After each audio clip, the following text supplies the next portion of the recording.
الكريم آله وأصحابه كرام الفاتحة. أعوذ بالله من الشيطان الرجيم. بسم الله الرحمن الرحيم. الحمد لله رب العالمين الرحمن الرحيم مالك يوم الدين. إياك نعبد وإياك نستعين. اهدنا الصراط المستقيم صراط الذين أنعمت عليهم غير المغضوب عليهم ولا الضالين آمين. السلام عليكم ورحمة الله وبركاته. الحمد لله والصلاة والسلام على رسول الله سيدنا محمد بن عبد الله وعلى آله وصحبه ومن والاه. أشهد ونشهد أن لا إله إلا الله وأشهد أن محمدا عبده ورسوله. اللهم فصل وسلم على سيدنا محمد عبدك ورسولك النبي الأمي وعلى آله وصحبه وبارك وسلم. ثم أقول رب اشرح لي صدري ويسر لي أمري واحلل عقدة من لساني يفقه قولي أما بعد. قال الله سبحانه وتعالى في تنزيله: لقد كان لكم في رسول الله أسوة حسنة صدق الله العظيم. ربي أدخلني مدخل صدق وأخرجني مخرج صدق واجعل لي من لدنك سلطانا نصيرا. إلهي أنت مقصودي ورضاك مطلوبي فأعطني محبتك ومغرفتك يا أرحم الراحمين. Alhamdulillah, pertama-tamanya kita merafakkan kesyukuran kehadiran Allah Subhanahu wa taala, yang mana dengan limpah kurnianya, dengan rahmatnya, alhamdulillah, malam ni sekali lagi kita dapat bersama-sama di dalam rumah Allah Subhanahu wa taala ini. Mudah-mudahan salat kita, zikir kita dan juga doa kita ianya akan diperkenan oleh Allah Subhanahu wa taala. Allahumma amin. Tuan-tuan, kita sambung lagi pembacaan kitab Adab Sulukil Murid yang dikarang oleh Al-Imam Al-Habib Abdullah bin Alawi Al-Haddad rahimahullahu ta'ala pada ibarat yang berikutnya. Maka dia kata, Bismillahirrahmanirrahim. Qala muallif rahimahullahu ta'ala wa nafa'ana bi'ulumihi fid daraini amin. Dia kata, wal yubaligh fi tanqiyati qalbihi, dan hendaklah ia bersungguh-sungguh di dalam menyucikan hatinya. Dia kata, tuan-tuan, Al-Habib Abdullah bin Alawi Al-Haddad rahimahullahu ta'ala menyatakan, hendaklah seseorang itu dia betul-betul membersihkan hati dia. Kerana hati ni adalah punca, tuan-tuan. Punca, kalaulah hati itu baik, maka baik kesemuanya. Dan kalaulah hati tersebut bermasalah, maka anggota tubuh badan juga turut akan bermasalah.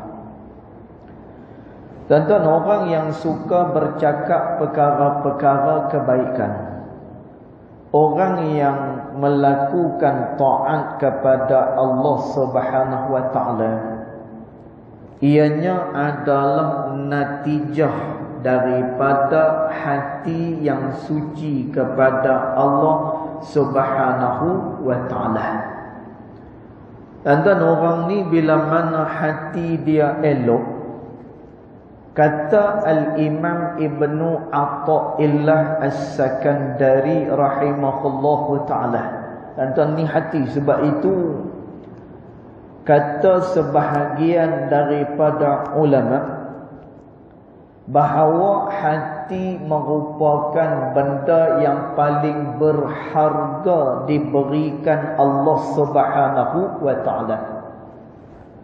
Sehingga dalam peristiwa Isra' dan juga Mi'raj, dan kita dengar cerita Isra' dan juga Mi'raj, macam mana hati Nabi SAW dibawa keluar, kemudian diletakkan di atas satu bejana yang berwarna emas, kemudian dicuci hati Nabi dengan sebaik-baik air. Dan sebaik-baik air adalah air Zam-Zam. Tu sebaik-baik air.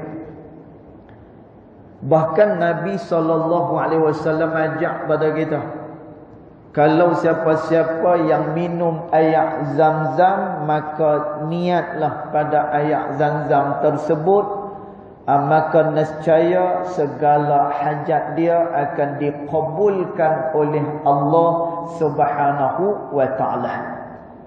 Jadi air Zam-Zam adalah sebaik-baik air. Dan tuan, dicuci hati Nabi SAW. Cuma dalam kesempatan hari ini, dan tuan, saya nak memperbetulkan sedikit persepsi ataupun tanggapan kita.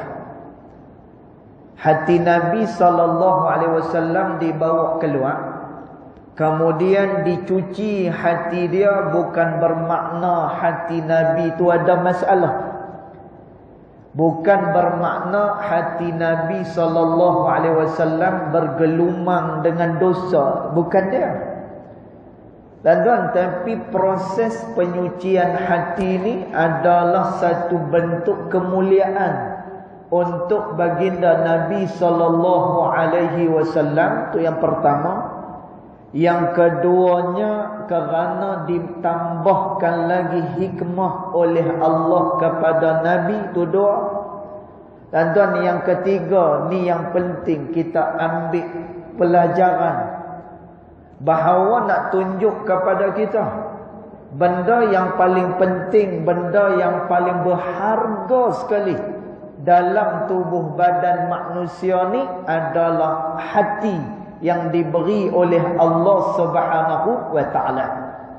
Sebab itu Al-Imam Ibnul Qayyim rahimahullahu taala dia kata, amalan yang dilakukan oleh manusia dia ada 3 bahagian. Dan tuan, yang pertama, manusia dia beramal melalui anggota tubuh badan dia. Dan tuan, ni yang pertama. Kita gerakkan tubuh badan, kita pi tolong orang. Dan tuan, semuanya ini adalah amalan-amalan badan kita. Kita tawaf, kemudian kita pi ke masjid iktikaf. Dan tuan, semuanya ini adalah amalan daripada tubuh badan kita. Itu yang pertama. Yang kedua, kata Imam Ibnul Qayyim rahimahullahu ta'ala, kita beramal kepada Allah adalah daripada lisan kita. Dan tuan, lisan ni lah, tadi tak sat ni kita sebut zikir. Dan tuan, tak sat ni kita baca Fatihah. Tak sat ni kita sebut doa yang kita lafazkan kepada Allah. Dan tuan, maka ni ibadat kita melalui lisan daripada lidah kita. Kemudian kata ulama, dia ada yang ketiga ibadat ni, iaitulah ibadat melalui hati kita. Tuan-tuan, ini sebagaimana yang disebut oleh Nabi SAW. Tuan-tuan, dalam hadis yang biasa kita duk dengar, Nabi kata, innamal a'malu binniyat. Adapun segala amalan berdasarkan kepada niat seseorang. Tuan-tuan, orang yang beramal, dia nak beribadat tak ada niat, maka tidak ada ganjaran bagi dia dan tidak sah dia punya amalan dia. Tuan-tuan, inilah 3 bahagian ibadat manusia. Satu dengan tubuh badan, yang kedua dengan lisan, dan yang ketiganya adalah dengan hati. Maka kata Imam Ibnul Qayyim, antara ketiga-tiga bahagian ini, yang paling besar, yang paling penting untuk diperhatikan adalah ibadat hati tersebut. Tuan-tuan, ini kerana kata Imam Ibnul Qayyim, orang yang luarannya dia beramal kepada Allah, belum tentu hatinya itu sampai kepada Allah Subhanahu wa ta'ala. Tuan-tuan, tadi tak saat ni kita sembahyang maghrib baru ni. Tuan-tuan, berapa peratus yang kita ingat di dalam sembahyang kita? Tuan-tuan, daripada kita takbiratul ihram sampailah kepada salam, berapa banyak yang hadir hati kita ke hadrat Allah Subhanahu wa ta'ala. Tuan-tuan, berapa ramai orang yang dia bersedekah, berapa ramai orang yang menginfakkan harta pada jalan Allah, nampak macam bagus, tuan-tuan, tapi dalam hati dia cumalah dia nak dipanggil sebagai seorang yang dermawan. Tuan-tuan, walaupun dia beramal, hati tak sampai kepada Allah, maka dia tak dikira beramal kepada Allah. Tuan-tuan, kita baca ayat-ayat suci Al-Quran pun sama juga. Adakah kita baca kerana Allah ataupun kerana nak dipanggil sebagai seorang qari? Tuan-tuan, sebab itu nanti kata Nabi SAW, orang yang berjihad pada jalan Allah dipanggil. Nanti orang yang menginfakkan harta pada jalan Allah dipanggil. Nanti orang yang baca Al-Quran dipanggil oleh Allah Subhanahu wa ta'ala. Lalu Allah Ta'ala tanya dengan mereka-mereka ni. Tuan-tuan, Allah Ta'ala tanya dengan orang yang berjihad pada jalan Allah, kamu buat apa selama kamu hidup? Jawab orang yang berjihad pada jalan Allah ni, ya Allah, kami berjihad pada jalan kamu. Tuan-tuan, Allah Ta'ala kata, kazzabta, kamu berdusta, kata Allah. Tuan-tuan, dia diheret, dia dimasukkan dalam neraka Allah Subhanahu wa ta'ala. Kemudian dipanggil pula orang yang menginfakkan harta pada jalan Allah. Allah tanya dia, kamu buat apa selama hidup? Dia kata, aku menginfakkan harta pada jalan Allah. Kazzabta, kata Allah, kamu berdusta. Kamu infakkan harta kerana nak dipanggil dan digelar sebagai seorang dermawan. Tuan-tuan, tak diterima oleh Allah Ta'ala. Walaupun yang dia bawa keluar tu jutaan ringgit. Tuan-tuan, sebab itu kata Nabi SAW, sedekah yang kamu keluarkan, kata Nabi, walaupun jumlah dia sebesar gunung Uhud, tidak akan dapat menandingi sedekah para sahabat-sahabatku, kata Nabi, yang walaupun mereka itu bersedekah hanya dengan sebelah tamar sahaja. Tuan-tuan tengok, kita sedekah punyalah banyak, tapi tak boleh menandingi sedekahnya para sahabat-sahabat Nabi, walaupun sebelah daripada tamar sahaja yang mereka berikan pada jalan Allah Subhanahu wa ta'ala. Tuan-tuan, semua benda yang kita sebut tadi ni, benda yang dibuat oleh manusia ni adalah ketaatan kepada Allah, tapi tak diterima. Tuan-tuan, pasal apa dia tak diterima? Kerana hati dia tak sampai kepada Allah Subhanahu wa ta'ala. Tuan-tuan, beramallah macam mana sekalipun, kalau tidak ada ikhlas dengan Allah, maka amalan tersebut sama sekali tidak diterima oleh Allah. Tuan-tuan, pada zaman Nabi SAW, sebab itu Imam Ibn Al-Qayyim kata, antara 3 bahagian yang kita sebut tadi ni, ibadat badan, ibadat lisan, ibadat hati, kena berikan perhatian dan dititik beratkan kepada hati kita. Tuan-tuan, satu hari pada zaman Nabi SAW, ada orang yang janggut dia tak pernah kering daripada air sembahyang. Tuan-tuan buka dalam kitab Jauharul Mauhub. Tuan-tuan tengok pada bab kelebihan orang-orang yang berwuduk. Tuan-tuan, wuduk ni makna dia apa? Makna wuduk adalah al-wadda'ah. Tu makna wuduk. Maknanya cahaya. Orang yang berwuduk ni, nanti pada hari mahsyar, dia punya anggota wuduk dia akan diberikan cahaya oleh Allah. Tuan-tuan, ni kita nak kongsi. Kata Nabi SAW, kalau kita berwuduk, buatlah ghurran dan muhajjilin. Kalau kita berwuduk, tuan-tuan, ghurran dan muhajjilin ni apa dia? Tuan-tuan, nanti kita cerita orang yang pada zaman Nabi tak kering janggut dia daripada air sembahyang. Tuan-tuan, ni semua melibatkan kepada elemen hati. Tuan-tuan, sikit yang kita nak beri faedah. Kata Nabi SAW, bila berwuduk jangan lupa buat ghurran dan muhajjilin. Tuan-tuan, buat benda ni kerana kata ulama hadis yang mensyarahkan hadis, ghurran dan muhajjilin ni, kata ulama, nanti pada hari mahsyar dia seperti kuda yang berwarna hitam, tetapi keempat-empat kakinya berwarna putih. Dan maknanya apa? Anggota-anggota tu terang nanti pada hari mahsyar Allah Subhanahu wa ta'ala. Dan apa dia ghurran dan juga muhajjilin? Ghurran adalah lebihan, kita basuh tu bagi lebih. Dan tuan, pada tangan dan juga pada kepala. Jadi nanti kita ambil wuduk sampai pada tangan ni. Tuan-tuan, kita kalau tangan wuduk basuh sampai mana? Sampai ke siku. Dan ini jugalah yang disebut oleh Allah Subhanahu wa ta'ala. Hendaklah kamu basuh aidikum ilal marafiq. Hendaklah kamu basuh tangan kamu sampai kepada siku.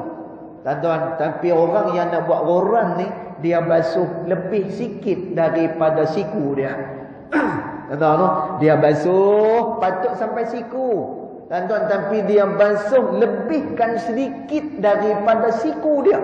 Tuan-tuan, dia dah buat ghurran. Nanti yang tu bercahaya pada hari mahsyar besok.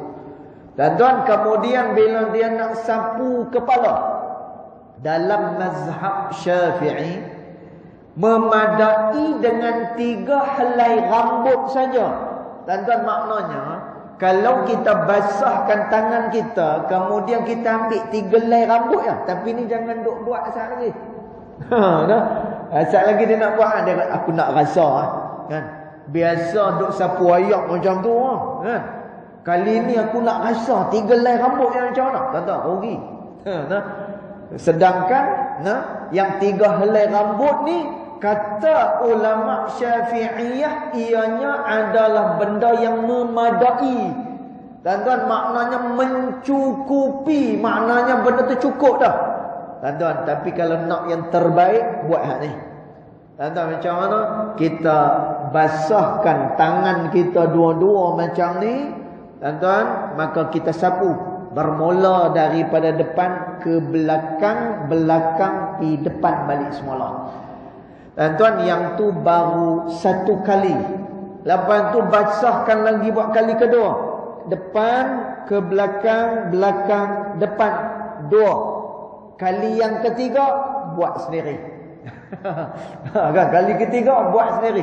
Tuan-tuan, daripada depan belakang, kemudian belakang depan, baru dikira 1. Tuan-tuan, kalaulah dia buat macam tu, dia dah dikira dia membuat orang yang mana nanti esok ni kepala ni yang kita basuh habis semua sekali bercahaya pada hari mahsyar Allah.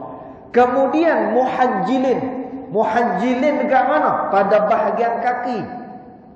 Kata Allah Subhanahu wa taala, wa arjulikum ilal ka'bain, kata Allah. Dan basuhlah kedua kaki kamu sehinggalah buku lali, kata Allah. Tuan-tuan, tapi orang yang nak buat muhajjilin, dia basuh lebih daripada buku lali sehingga nak sampai kepada pertengahan betih dia. Tuan-tuan, dia buat semua tu. Kata Nabi SAW, nanti pada hari akhirat besok bercahaya anggota tubuh badan dia, dan Nabi akan kenal bahawa kita adalah salah seorang daripada umat Nabi Muhammad sallallahu alaihi wasallam. Dan jadi orang yang berwuduk macam tu sekali. Dan disebut di dalam kitab Fathul Mu'in. Dan dalam kitab Fathul Mu'in kata, siapa-siapa yang dia nak meninggal dunia lalu dia berwuduk. Tuan-tuan, kita perhati tengoklah orang tua kita, no? Bila mana mereka hampir kepada kematian mereka, tuan-tuan, benda ni dia ada tanda dia. Sebab itu disebut di dalam kitab Misbahud Duja, syarah kepada Safinatun Najah. Tuan-tuan, orang yang nak meninggal ini, dia ada dia punya tanda dia. Tuan-tuan, nanti kita cerita lain lah tanda nak mati. Saya menolak, tak suka nak sebut tanda nak mati ni. Pasal apa? Takut jadi kat dia. No, jadi dekat dia, tuan-tuan, balik sat lagi ni. Nak makan satu sudu pun payah. Selera tak terbuka. Kan? Padahal isteri dah masak dah apa ni lauk-lauk kegemaran dia. Tapi bila kita sebut tanda nak mati, Allah, tanda ni ada kat aku. Tuan-tuan, maka tanda dia apa? Kita boleh tahu orang ni nampak-nampak macam tak ada harapan, tapi tak tahu juga. Pasal apa? Kerana ajal ditentu oleh Allah Subhanahu wa taala. Allah Taala sebut wa ajalum musamma, dan ajal itu ditentukan oleh Allah Subhanahu wa taala. Tuan-tuan, ada kawan-kawan kita, jemaah kita, dia pergi ziarah pada satu orang tok guru. Tok guru ni kesihatan dia terjejah banyak. Terjejah banyak. Kita kata dia terjejah banyak ni pasal apa? Kerana dia kena dialisis. Tuan-tuan, bila kata dialisis ni, yalah, seumur hidup dia lah macam tu. Melainkan bila mainnya keajaiban-keajaiban daripada Allah Subhanahu wa taala, Allah Taala a'lam. Jadi tok guru ni kena dialisis sampai semua dia tak sihat. Kita pun pilah ziarah. Tuan-tuan, yang duk ziarah dia ni duk kata. Tuan-tuan, sebab tu jangan kata apa kat tok guru ni, jangan kata apa. Kepada tok wali ni jangan kata apa. Mereka ni duk sembang 2-3 orang kata, tok guru ni perasan tak lama. Tuan-tuan, dia tengok perasan tak lama. Tuan-tuan, yang pi ziarah tu 3 orang, 2 orang tu pi dulu. 2 orang ni pi dulu. Tok guru elok-elok, lepas-lepas dia sakit tu segar, lepas-lepas tu sihat, boleh mengajar pula lagi. Tapi yang 3 orang pi ziarah ni, 2 orang ni mendahului tok guru tu. Tuan-tuan, nak cerita apa? Wa ajalum musamma, ajal ditentukan oleh Allah Subhanahu wa taala. Baik. Jadi orang yang hampir kepada kematian disebut dalam kitab Fathul Mu'in. Tuan-tuan, bila mana dia berwuduk, ataupun kita wudukan orang tersebut lalu dia meninggal dunia. Tuan-tuan, kata ulama, dia akan mendapatkan pahala syahid daripada sisi Allah Subhanahu wa taala. Tuan-tuan, zaman Nabi sallallahu alaihi wasallam heboh, hengak orang bercerita tentang satu orang yang dia tak pernah kering daripada ayat sembahyang. Tuan-tuan, lalu Nabi panggil dia. Bila Nabi panggil dia, Nabi kata, betul ya? Tuan-tuan, Nabi ni dia tahu. Kerana apa? Dia diberitahu oleh Allah Subhanahu wa taala kepada Nabi sallallahu alaihi wasallam.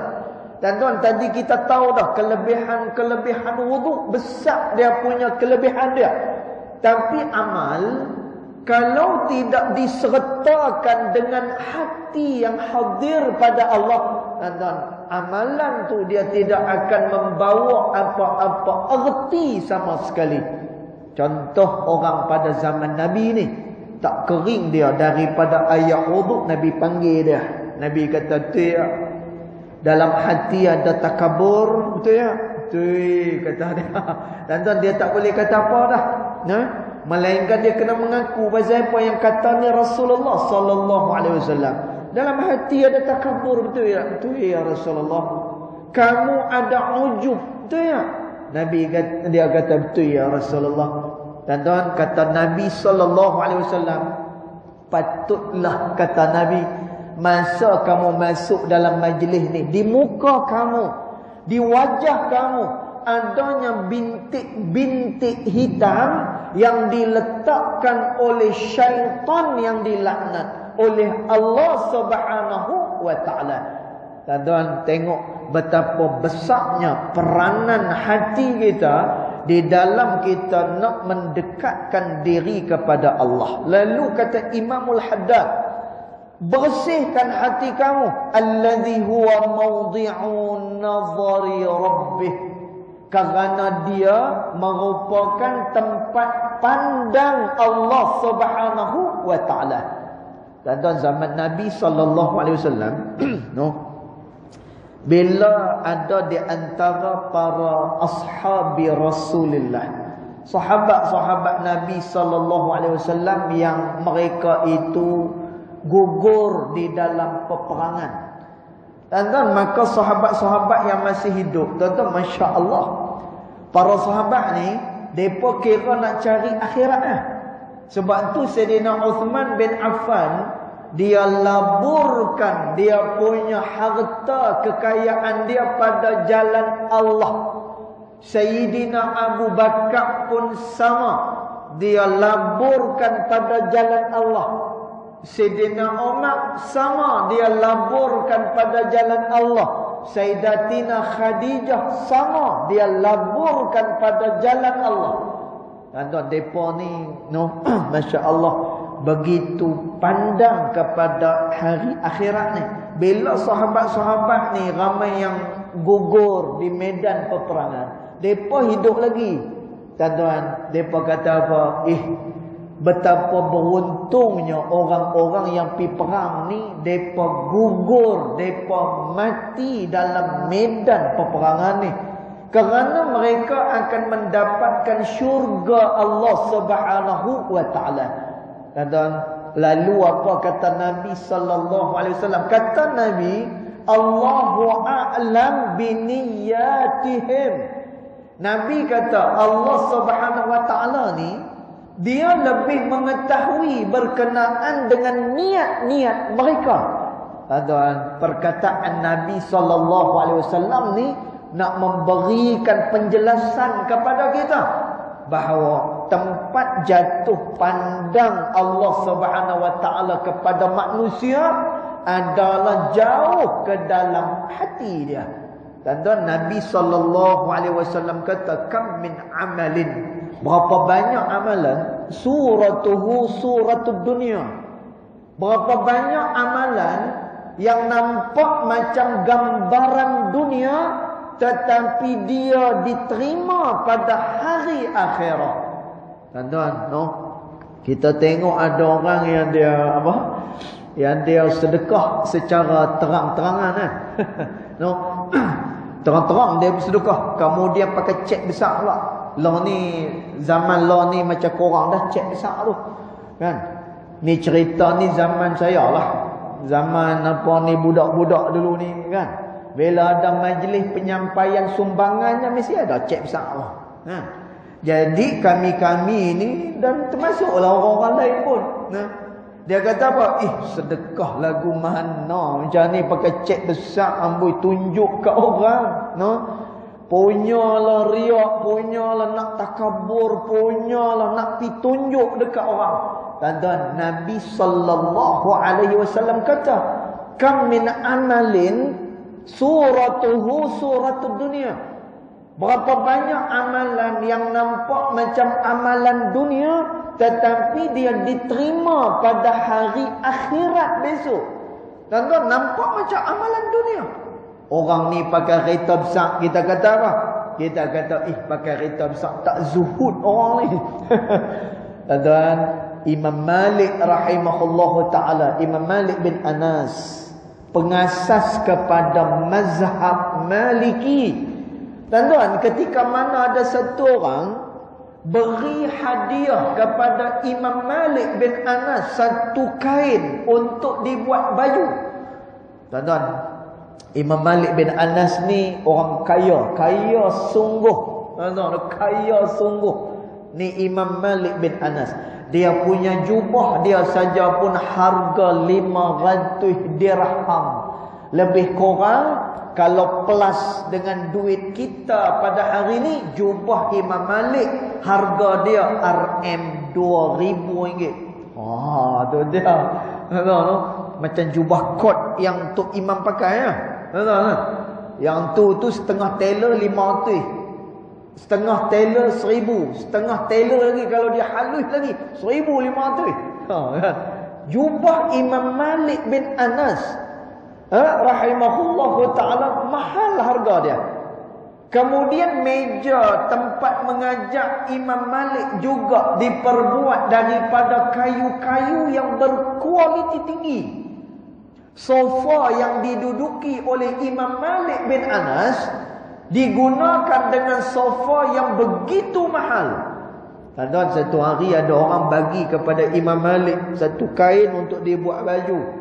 Orang ni hadiah pada Imam Malik, wahai Imam, ambillah, terimalah kain ni untuk kamu buat baju. Tuan-tuan, Imam Malik kata apa? Imam Malik kata, kain ni orang tak orang tak buat baju kan. Imam Malik kata, kain ni orang tak buat baju kan.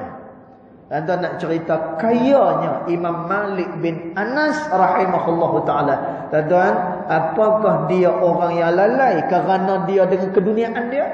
Apakah dengan dia keadaan yang macam tu dia orang yang jauh daripada Allah Subhanahu wa taala? Tidak sama sekali.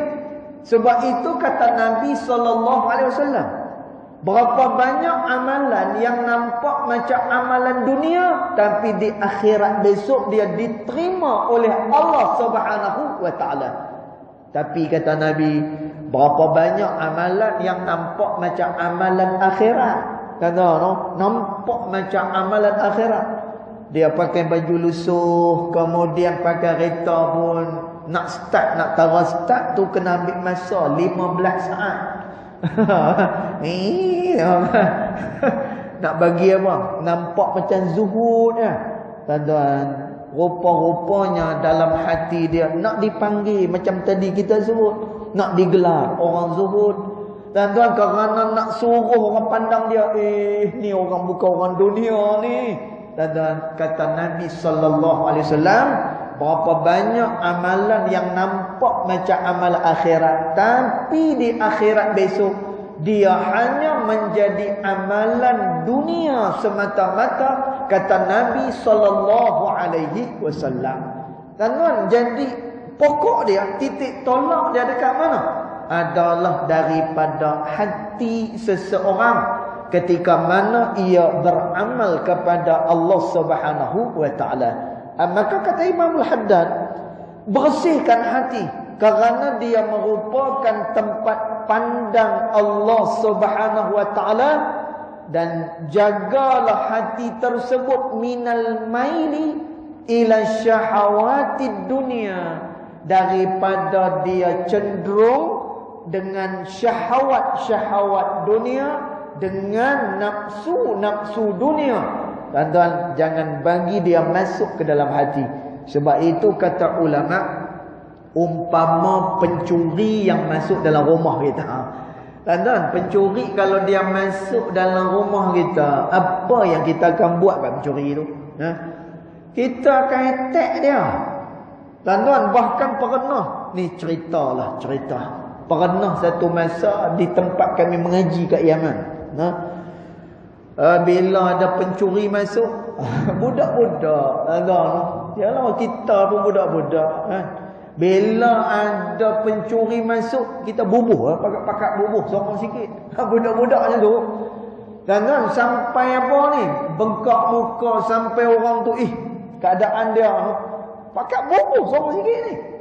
Tuan-tuan, bila pakat bubuh sorang sikit tu, mai ada satu orang ulama nama dia Al-Marhum Al-Habib Hasan bin Abdullah bin Umar Asy-Syatiri rahimahullahu ta'ala. Dia kata apa hak kamu nak pukul orang ni sampai tara macam ni? Jangan pukul dia, doakan kebaikan untuk dia. Tuan-tuan, nak ceritanya apa? Nak cerita kalau pencuri masuk dalam rumah kita ligan dia. Kita akan marah dia. Pasal apa? Orang ni cuba nak mencuri barang di rumah kita. Kalau dia curi setakat TV tak apa. Dan ni dia pergi curi benda-benda yang berharga yang ada dalam rumah tu. Maka kata ulama, syaitan kalau dia masuk dalam hati manusia, satu je yang dia nak curi. Apa dia? Iman kepada Allah Subhanahu wa ta'ala. Kerana tu disebutkan oleh ulama juga, siapa-siapa yang bermaksiat kepada Allah masa dia tengah bermaksiat, masa tu iman sedang tercabut daripada dada dia. Sebab itu orang yang buat maksiat ni, tuan-tuan, dia tak sedar apa.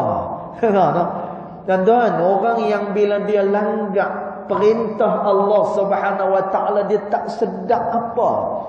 Tengok orang-orang yang dia berseronok, dia tak ingat apa, tak ingat pada sembahyang, dia tak ingat apa pun. Tuan-tuan, Allah jentik dia. Allah Subhanahu wa ta'ala datangkan ujian kepada dia. Bila mai ujian ni, tuan-tuan, baru dia tersedar. Barulah dia sedar bahawa sebelum ni dia banyak melakukan kesalahan kepada Allah Subhanahu wa ta'ala. Jadi syaitan ni, tuan-tuan, bila dia masuk ke dalam hati manusia, satu yang dia nak curi, iaitulah iman kepada Allah Subhanahu wa ta'ala. Kerana tu kata Imamul Haddad, jaga hati ni, kerana dia tempat pandang Allah Ta'ala. Dan jagalah juga hati minal maili ila syahawati dunia, daripada cenderung dengan syahwat-syahwat keduniaan. Kata Al-Imam Al-Haddad rahimahullahu ta'ala. InsyaAllah tuan-tuan, nanti kita akan sambung lagi pada pertemuan yang akan datang pada ibarat yang berikutnya. InsyaAllah ta'ala a'lam. Yang baik datang daripada Allah Subhanahu wa ta'ala, yang tidak baik datang daripada kejahilan diri saya sendiri, walaupun hakikat kedua-duanya datang daripada Allah Subhanahu wa ta'ala. Bismillahirrahmanirrahim. Alhamdulillahirabbil alamin.